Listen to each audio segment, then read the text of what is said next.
तुमचा spine MRI भयानक दिसतोय, पण घाबरू नका. नमस्कार, मी डॉक्टर धनीश आहे आणि मी ते 30 सेकंदात समजावून सांगेन. MRI वेदना नाही तर रचना दाखवते. मोठ्या शब्दांचा अर्थ नेहमीच मोठ्या समस्या नसतात. डिस्क बल्ज म्हणजे सौम्य डिस्क बाहेर पडणे. बहुतेकदा ऑपरेशनशिवाय उपचार करता येते. डिस्क प्रोलॅप्स म्हणजे नसावर डिस्क दाबणे.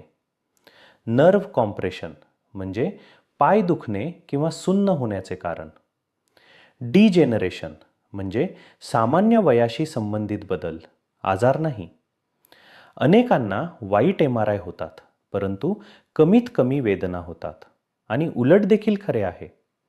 आम्ही MRIवर नाही तर रुग्णावर उपचार करतो. स्पाइन सर्जनचे मत मिळवा.